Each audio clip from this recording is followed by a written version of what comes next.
Tell me more about your leaders. Who is the current leader of your species, and where are they leading you? We don't have just one leader for the whole planet. The world is divided into countries, and each country has a leader of its own and a government of its own. You don't have one government that rules the whole planet? No, this planet is really big, and there are billions of people on it. The world is divided up because people in different places want different kinds of leaders and governments. How many countries are there? A couple of hundred, I think.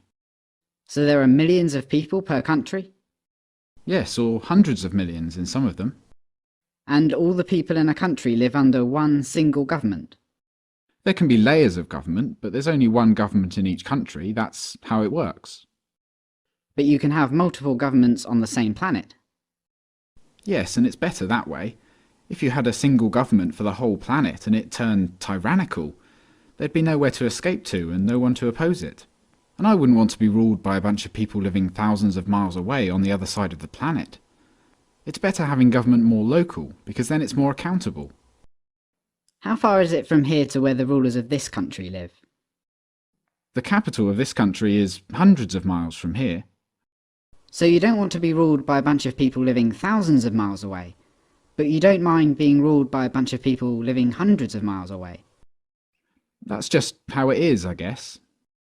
Why don't you and your neighbours set up your own country here, so you can keep a close eye on what the individuals acting as your government are doing?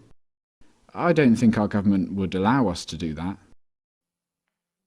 So you have these countries, some big and some small, and the individuals living in each country separately choose which people are going to be their politicians and act as government of that country. Yes, although not everyone is lucky enough to live in a country where we get to choose our leaders. A lot of countries have kings or dictators or warlords running their government. People in undemocratic countries don't get to choose their leaders. So you consider yourself lucky because you live under a democratic government, where you, along with millions of other people, get to vote, and whoever gets the highest number of votes becomes leader of the government, the gang that tells you what to do and robs you. Yes, but there's more to it than that. Democracy isn't the only thing that's great about the government of this country. In fact, democracy itself is not an ideal system at all, everyone knows that. With a pure democracy, the majority rules, because the politicians do whatever the majority of people want them to do, and this can be a problem for minorities. We know this. The real reason why we're lucky in this country is that our government is not a pure democracy, but a republic. With a republic, minority rights are protected against the tyranny of the majority. How? Our rights are listed in our constitution, the document that established our government. It lays out how government is supposed to work. It says what government is allowed to do and what it isn't allowed to do. What does it say government is allowed to do? Government is allowed to collect taxes for things like national defence. Hold on. The Constitution says that government is allowed to collect taxes. So it says that the individuals who are acting as government are allowed to rob everyone else using threats of violence. Yeah, but only to do good things. Where did the Constitution come from? It was written by the founders of this country, the people who first set up the government. The first politicians of the country. Yes. So a bunch of regular people just got together and wrote on a piece of paper that they're allowed to rob everyone else, as long as they call themselves government and call their robbery taxation. Then, because they have this special piece of paper, everyone just sits back and lets these guys rob them? You're missing the point. The founders wrote the Constitution to restrain government. They made sure there was a separation of powers, so there were checks and balances in the system. They did this to strictly limit the power, size and scope of government.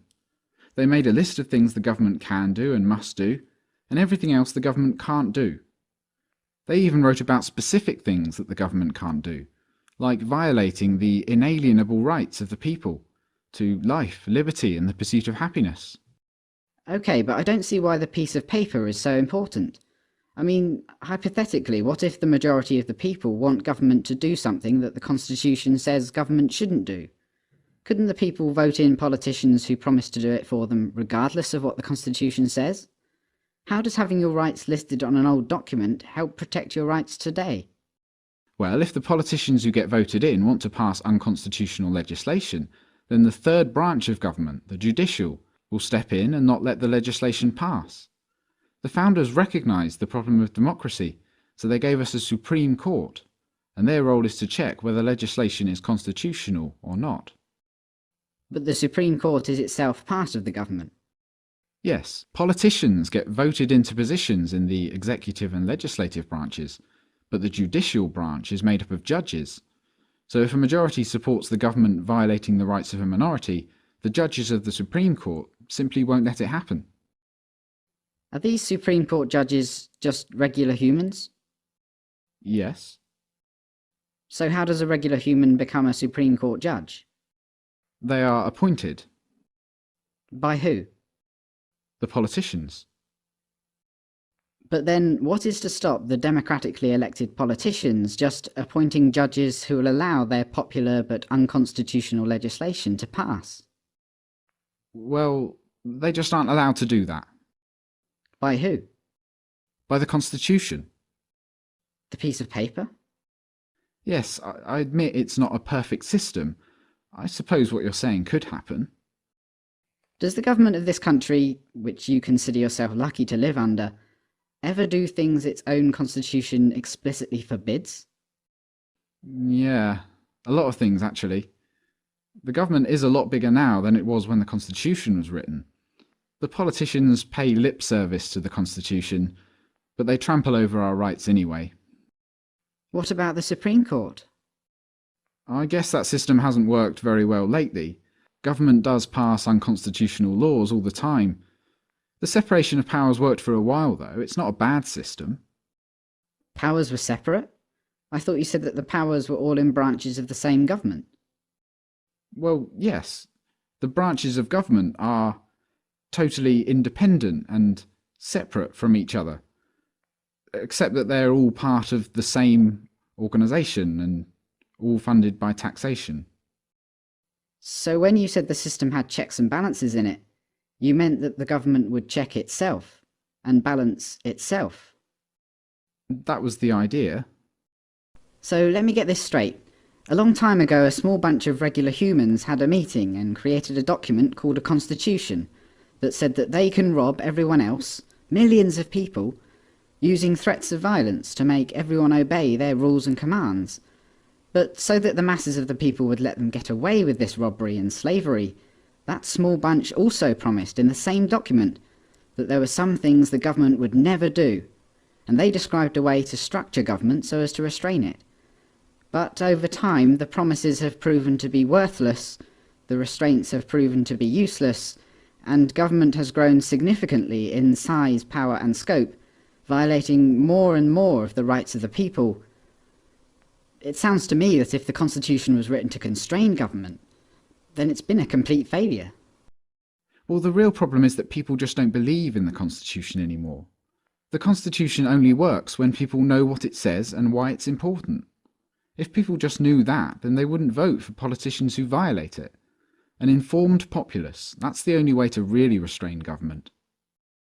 Wait, you said you feel lucky because this country is a republic, not a democracy, and a republic has these supposed checks and balances that prevent government from violating people's rights, even when a majority wants to violate the rights of others.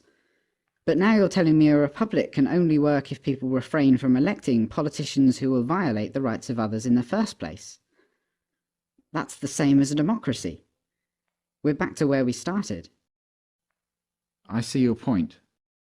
Is there anywhere on the planet where government is, despite the imaginative labels, anything other than a gang of thieves and bullies?